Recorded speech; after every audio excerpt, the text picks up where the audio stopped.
महफूज आलम जी, आप देख रहे हैं कि आज जनता के पैसे का दुरुपयोग, चाहे वो राजनेता हों, चाहे वो अधिकारी हों, चाहे मुख्यमंत्री या मंत्री हों, सब कर रहे हैं और लगातार करते चले आ रहे हैं। किसी एक के लिए हम नहीं कह रहे कि एक कर रहा है, लगातार लोग करते चले आ रहे हैं। जब एक आदमी मंत्री बनता है, शपथ लेता है, तो उसके बाद वो पार्टी वर्कर नहीं रह जाता। ये सभी लोग जानते हैं, किसी भी पार्टी को। तो जिस टाइम मंत्री, मुख्यमंत्री, राज्य मंत्री कोई भी हो, ये लोग जब शपथ ले लेते हैं, उसके बाद अगर ये लोग अपनी पार्टी का काम करते हैं, अपनी पार्टी की बैठकें करते हैं, अपनी पार्टी का चुनाव प्रचार में जाते हैं, तो क्या उनको सरकारी धन का उपयोग करना चाहिए? नहीं, कदापि नहीं, नेवर। संवैधानिक पद पर आसीन होने से पहले जो शपथ दिलाई जाती है, उस शपथ लेने के बाद वो व्यक्ति संवैधानिक पद पे जब हो बैठ जाता है, तो वो किसी पार्टी या किसी दल का पदाधिकारी नहीं रह जाता। वो इस देश के संवैधानिक पद पर कार्य कर रहा होता है और उस देश की जनता के लिए उत्तरदायी होता है। और चूंकि वो देश की जनता के लिए देश का कार्य कर रहा होता है, तो देश के कार्य के लिए कहीं आने जाने के लिए उसे सरकारी वाहन मुहैया कराया जाता है। वो सरकारी वाहन सिर्फ जनता के कार्य के लिए, उस संवैधानिक कर्तव्यों के निर्वहन के लिए उसे दिया गया है, या वो भत्ते उसे उसी संवैधानिक दायित्व के निर्वहन के लिए दिए गए हैं। इसके अलावा अगर वो और कोई कार्य करता है जो देश के उसके पद के संवैधानिक कर्तव्यों से भिन्न है, तो उसके लिए उसे सरकारी गाड़ी या सरकारी कोई भी खर्चे का इस्तेमाल करना कतई गलत है। भोला सिंह जी, अभी आपने महफूज आलम जी की बात सुनी कि शपथ लेने के बाद जो सरकारी वाहन है और जो सरकारी धन है, उसका उपयोग केवल जिस चीज़ के लिए शपथ ली गई है, जिस पद के लिए शपथ ली गई है, उसके कार्यों के निर्वहन के लिए किया जाना चाहिए। प्रायः ये देखा जा रहा है कि लगातार चाहे मंत्री हों,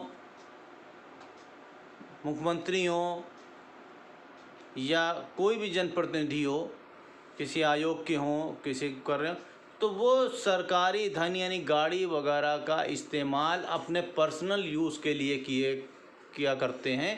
तो क्या ये सही है कि वो पर्सनल यूज़ की उनको अथॉरिटी है कि कर सकते हैं कि नहीं कर सकते हैं?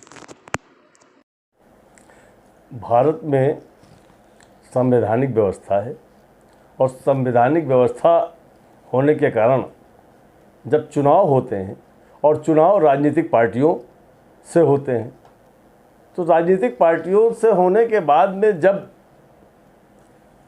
वो जीत करके, जो भी पार्टी जीतती है, बहुमत दल का नेता होता है, वो प्रधानमंत्री बनता है, मुख्यमंत्री बनता है, रेलवे मंत्री बनता है, तब और तमाम तरह के पदों पर आसीन होता है। तो जो ही वो मंत्री पद का पद ग्रहण करता है, शपथ ग्रहण करता है, तो उसको संविधान के अनुसार उस राजनीतिक पार्टी से मुक्ति मिल जाती है और वो पूरे देश की जनता का मुख्यमंत्री, प्रधानमंत्री हो जाता है। क्योंकि संवैधानिक व्यवस्था में जो किया गया सिस्टम है, जो जिसको हम कहेंगे व्यवस्था है, उसके आने के बाद से उसका उस राजनीतिक पार्टी से किसी प्रकार का संबंध नहीं रहता है। अब उसमें चाहे जो राजनीतिक पार्टी हो, सभी का इसको अनुपालन करना चाहिए। यदि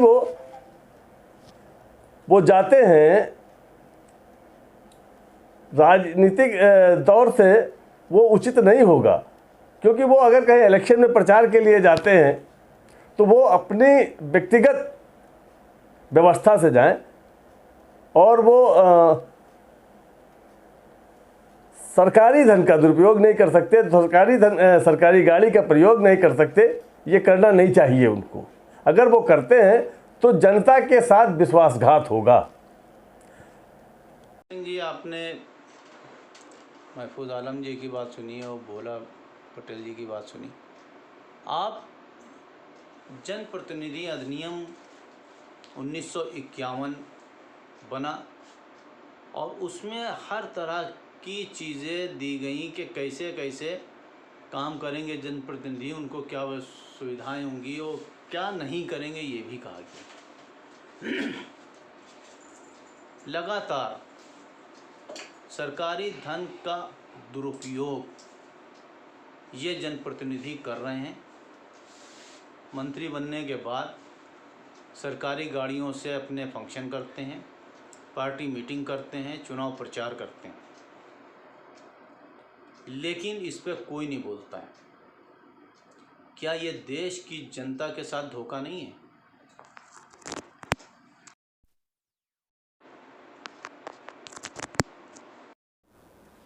देखिए, जब कोई भी चाहे सांसद हो चाहे विधायक हो चुन करके आता है तो सरकार का गठन होता है। सरकार के गठन के बाद मंत्रिमंडल का विस्तार होता है। जब कोई भी विधायक या सांसद मंत्री पद की शपथ ले लेता है तो वो पूरे, अगर सांसद है तो केंद्रीय मंत्री होगा, वो पूरे देश की जनता का प्रतिनिधि हो जाता है। और जिस विभाग का वो मंत्री बनता है उस विभाग की जिम्मेदारी उसकी पूरे देश में बनती है। इसी तरह से विधायक का है। जो विधायक जिस विभाग के मंत्री पद की शपथ ले लेते हैं तो उनका पूरा कार्यक्षेत्र पूरे प्रदेश का हो जाता है और अपने विभाग के जितने भी कार्य हैं पूरे प्रदेश में वो उसका विभागीय दौरा करते हैं। उसका खर्च सरकार के वहन करती है। लेकिन जब इसके अलावा मान लो चुनाव प्रक्रिया शुरू होती है, किसी चुनाव में भाग लेने के लिए वो जाते हैं तो उनको सरकारी साधन का, सरकारी गाड़ी का, सरकारी पैसे का उपयोग नहीं करना चाहिए। अगर इस तरह का उपयोग उनके द्वारा किया जाता है तो ये जनता का पैसा है, जनता के पैसे का सीधा दुरुपयोग है। इसी तरह से जो हमारे मंत्रीगण हैं, माननीय मुख्यमंत्री जी हैं, ये लोग अगर अपने जिस पार्टी से वो बिलोंग करते हैं उस पार्टी के कार्यक्रमों में, रैलियों में या कार्यालय में, मीटिंग में भाग लेते हैं तो उन कार्यों के लिए भी उनको सरकारी वाहन का उपयोग नहीं करना चाहिए। ये भी एक प्रकार से जनता के पैसे का दुरुपयोग है। बनवारी लाल जी, मंत्री, मुख्यमंत्री हों, आयोग के चेयरमैन हों, यानी संवैधानिक पद पे अगर शपथ ले लेता है कोई तो उस संवैधानिक पद पे शपथ लेने के बाद जब वो किसी चुनाव प्रचार में जाता है अपनी पार्टी के केंद्रीय कार्यालय पे मीटिंग करने जाता हो या देश के किसी हिस्से में पार्टी कार्यक्रम में हिस्सा लेने जाता हो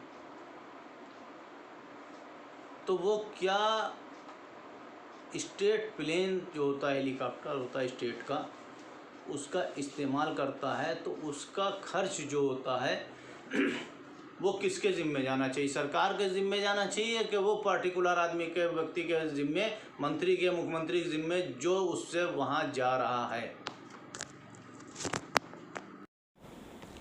देखिए, अगर कोई व्यक्ति मंत्री या मुख्यमंत्री प्रदेश से बाहर किसी दौरे में जा रहा है पार्टी की व्यक्तिगत उसमें, तो वो पार्टी का विवेकाधिकार होता है और पार्टी के खर्चे में उसका खर्च जाना चाहिए। अमूमन आप देखिए तो जैसे ही चुनाव आयोग संज्ञान लेता है, एक अधिसूचना विधिक तौर से जारी हो जाती है कि जो भी लोग प्रचार प्रसार के लिए प्रचारक नामित किए जाते हैं उनके वाहन अमूमन जमा करा लिए जाते हैं। ये अलग बात है कि प्रायः देखा गया है कि कहीं कहीं लोग उसका दुरुपयोग करते हैं, जो नहीं करना चाहिए, अवैधानिक है। रही बात जनता के हित की, तो कोई भी मंत्री मिनिस्टर शपथ लेने के दिन से ही वो उस प्रदेश की पूरी 14 करोड़ जनता का प्रतिनिधि हो जाता है और वह पूरी जनता के लिए काम करने होता है। बहुत ही अहम चीज़ ये है कि देखा है आपने कि शपथ ली और शपथ लेने के बाद बहुत बड़ा एक खर्चा सामने दिखाई देने लगता है कि वो अपने क्षेत्र में मंत्री जी जाते हैं स्वागत कराने के लिए सरकारी गाड़ियों के साथ। हम यहाँ पे ये कहेंगे कि देखिए, जो मंत्री होने के बाद जो उसको प्रोटोकॉल मिला है, सुरक्षा एस्कॉर्ट मिला है, वो सब चीज़ें सिर्फ सरकारी कार्य करने के लिए है, न कि व्यक्तिगत कार्यों के लिए। जबकि इससे बिल्कुल उल्टा देखने को मिल रहा है कि जो ये मंत्री होते हैं वो पूरी सुख सुविधा, पूरा प्रोटोकॉल, पूरा एस्कॉर्ट अपनी सुरक्षा, अपनी देखभाल के लिए लगा देते हैं। यहाँ तक कि जिस क्षेत्र में वो रहते हैं मंत्री बनने के बाद, जब उस क्षेत्र में जाते हैं अपने वापस, तो पूरी तरह से जो है उस क्षेत्र का थाना उनके घर पे पहुंच जाता है। ये कहाँ तक के सही है? देखिए असलम साहब, जो भी सरकारी तंत्र है वो सिर्फ सरकारी कार्य के लिए ही इस्तेमाल होना चाहिए। पर्सनल, जहाँ तक के पर्सनल सुरक्षा का सवाल है वो तो उनके साथ हर वक्त रहती है, लेकिन बाकी गाड़ी सिर्फ उस वक्त ही इस्तेमाल करना चाहिए जिस वक्त वो सरकारी कार्य से जाएं। अगर कोई आधिकारिक दौरा है तो आधिकारिक दौरे में वो गाड़ी का इस्तेमाल करें। गनर को छोड़कर जो उनके सुरक्षा कर्मी हैं वो उनके साथ, तो वो जहाँ जाएंगे वहाँ रहेंगे। वो बाकी की सुविधाएं जो हैं उनको उसी वक्त लेना चाहिए जो आधिकारिक दौरे पर वो जा रहे हैं। इन सब से इतर एक क्वेश्चन ये है कि जिस वक्त वो कोई पार्टी का कार्य कर रहे होते हैं उस वक्त वो पार्टी के पदाधिकारी रहते हैं या संवैधानिक पदाधिकारी। क्योंकि संवैधानिक पद पर जब जो है वो सरकारी कार्य किया जाएगा, और अगर वो किसी अपनी पार्टी कार्यालय में है तो उस वक्त वो अपने पद पर नहीं होते, अपने पार्टी के पद पर होते हैं। और जब वो पार्टी का कार्य कर रहे हैं तो उस वक्त उनको जो है किसी भी सरकारी तंत्र का इस्तेमाल नहीं करना चाहिए। जहाँ तक आचार संहिता का सवाल है, तो आचार संहिता तो चुनाव की डेट आते वक्त लागू की जाती है। जब चुनाव की डेट आती है तब आचार संहिता लागू होती है, लेकिन उससे पूर्व, जब चुनाव की डेट नहीं आई है, उससे पूर्व जो भी कार्य किए जाएं, जो किसी पार्टी या किसी दल के लिए किए जाएं, उसमें संवैधानिक पद को हासिल करने वाले व्यक्ति को जो सरकारी तंत्र का इस्तेमाल कतई नहीं किया जाना चाहिए।